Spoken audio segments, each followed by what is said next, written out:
I'm not going to use PowerPoint this afternoon. This is not a gesture. It's simply I ran out of time before I was coming to prepare, for which I apologise. So it'll give you just a few minutes without dear PowerPoint. What I want to talk about is not so much learning from London. I mean, there are things we can learn. I'm always intrigued by what all cities tell us about all other cities on the travel broadens the mind principle. Whenever I visit another city, Paris, New York, any of the cities with which we regularly compare London, it's intriguing to me how much just hearing other people, as we just have, talking about the cities they know well and the institutions that work in them and the way the city functions, that you immediately start thinking differently about the city you live in, be it London or Manchester or Leeds or Birmingham or wherever. So what I want to do is not so much talk about London, but about some of the aspects of London's government which are suggestive of general issues or general principles that affect all government in cities. Because, of course, city government varies everywhere. No two systems exactly the same as far as I can see anywhere, certainly not among the world's largest cities. And having watched the presentation about Paris, and you could hear in the presentation this sort of struggle, and I don't mean that in a pejorative way, because I'm about to say London has the same struggle, between how do you manage the region, the built-up area, and the central part of the city. All cities have a region, an urban area, and then a centre. The centre, the bit that we all understand, that wherever you live in London or Paris, you understand the city centre. It's the common area. When most people talk about Paris, certainly if they're British, I'm just hazarding a guess, or London, frankly, if they're British, what they mean is the tourist bit in the middle. They're not generally talking, in London's case, about Croydon, wonderful though it is, or Enfield, wonderful though it is. And so there's a sort of common version of the city in the middle. So what's intriguing to me about London's government, and the thing that it has, it's a government for the built-up area. That's how it was designed. In 1965, when the boundaries were put where they are today, the boundaries were drawn effectively where the city had stopped growing, where the green belt had been imposed, actually, a big planning decision some years before. In fact, some bits of the built-up area were put outside in the House of Lords. Can you believe it? There were votes in the House of Lords about whether Reigate, was it Epsom and Ewell, I think it was, should be in London. Epsom and Ewell in a different world would have been a London borough, so would Reigate and Banstead.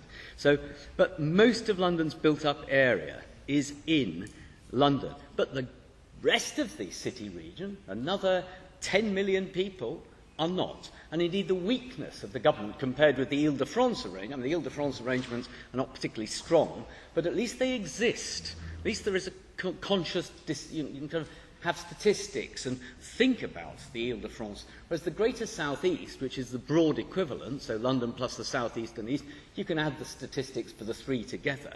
There are, I think, 2 meetings a year of London and the boroughs and the areas around it. But this is not government. And those of one or two in the audience who are long in the tooth will remember Surplan, which sort of came and went, an attempt to at least to have some voluntary planning over this area. But London doesn't do regional planning at all, I would argue. I mean, it's minimal. But it does do citywide government.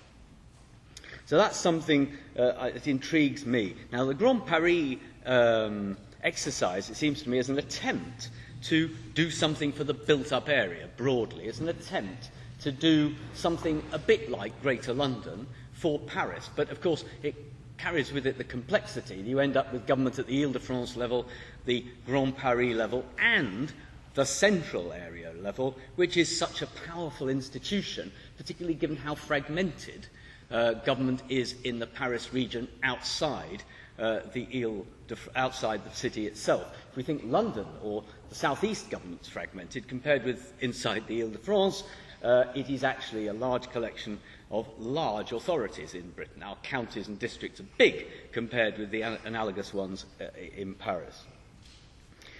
The other thing that's very unusual about the London government system within the built-up area is the two spheres. Sphere is a word I picked up from a Canadian minister. Sphere doesn't imply hierarchy. And the reason that I don't imply hierarchy is that the boroughs collectively in London spend twice as much as the mayor. And in fact, if you talk to most people in London about government, they talk about the council, not about the mayor. They may know who Sadiq Khan or Boris Johnson were. They sort of know that they're responsible for the tube, possibly indirectly for the police. But they don't really think of London-wide government as being, of London government as necessarily only being the mayor. So that's an important qualification. And having two levels in government has a whole load of implications that I'll come on to in a moment. Because the London boroughs are collaborative and competitive. So on the one hand, they'll work together, they'll defend each other's sovereignty, they see each other as equals, sort of. But when it comes to competition, they compete for development. They actually compete for development. And increasingly, they will only be able to raise additional money by building more. That's the way the new local government finance system will operate almost entirely from the end of this decade. And what that means is that they are decision-making in their own area. They can think for themselves. So each of these boroughs is a lobby for its own population. And it has to work with the mayor, and I'll come back to this in a kind of fixed system where they have to understand each other. The mayor can occasionally overrule the boroughs on the London plan, particularly for major developments.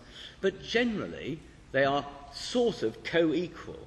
And arguably, the boroughs collectively are more powerful than the mayor. An intriguing, bottom-heavy two-tier system. That affects a whole load of things. I'll come back to that in a moment. Our planning system, I didn't want to say too much, everybody in the room knows more than me about planning in London, in England, but what we have is a planning system which started off life as a planning system. You have to appeal to the council if you wanted to build something. They'd either give you planning permission or not. But which in London, in particular, has become fused with a tax system. Because big developments in London now pay for stuff. That's not what somebody will tell me, this is not what the planning system started out at, is it? It was a different thing. Now, planning system is inexorably tangled up with paying for rebuilding Battersea Power Station, for example, or building a new tube line. So that creates all sorts of pressures on the planning system, and indirectly, therefore, very directly on the boroughs and the mayor to ramp up development densities to pay for stuff which previously would have been paid for by taxpayers. So the planning system in London has a profound impact on the quality of design, the scale of development, the density, and so on. So this is a system that is configured in the way it is. It tells us something about what's good and bad for all cities. Some of this is good, some of it's not so good, but it's something from which we can all learn. Now, the thing that is particularly interesting to me about the London system is that it's a unique one, and its structures affect the way the city develops and, to some extent, the design of the way the city develops. The most obvious way of looking at this is the skyline.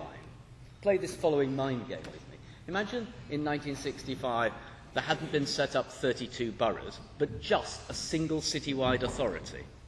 Only the GLC, or today only the GLA. This is rather how New York City government works. There's a single level of government. 5 boroughs have very little power. And there's a zoning system which sets rules for all parts of the city. And what you get is a skyline that concentrates, generally, high buildings in some places. Now, in London, 33 authorities make their own decisions. So if you go onto the excellent, slightly retro bar at the top of the St George's Hotel at Langham Place and look west over Westminster and Kensington and Chelsea, there's a few 60s concrete block hotels that were built with grants at the time. But other than that, the skyline is actually not unlike Paris's. It's a sort of 6-7 story, look the other way, and it's a high-rise city. And that's because the City of London and Tower Hamlets and Southwark and, to some extent, Islington, under some of its owners, have had a different policy. So the skyline is heavily dependent on the fragmented system of government. Why is there a forest of towers growing along the south bank of the river? It's because it's the northern edge of 6 boroughs, which had been industrial for years. just left as wharves and bits of the port and so on.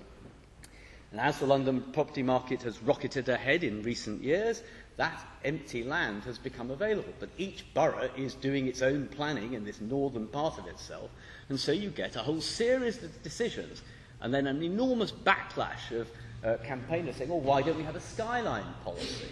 So how would we have a skyline policy? Who would tell the boroughs not to develop, given, remember, that the development actually produces revenue for them? Section 106, community infrastructure levy, and now huge uplifts in business rate and council tax as well. They need the development, otherwise they have no money.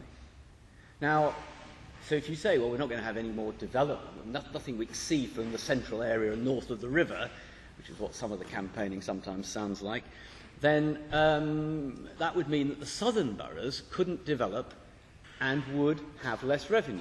Would somebody compensate them for that? Well, I don't think they would. So the point I'm trying to drive home here is that the very structure of London government generates things like the particular skyline we have, made no better, I might add, by policies about viewing corridors, which create fingers overlapping like scissors, where you can put towers here and there, reinforcing the fragmentation. So the structure of government affects the skyline, I would argue. It also has a very positive effect, which it's avoided vast concentrations of social housing. Because each of the 33 boroughs and their predecessors had to have their own policies about social housing, have to house homeless people, have their own social housing.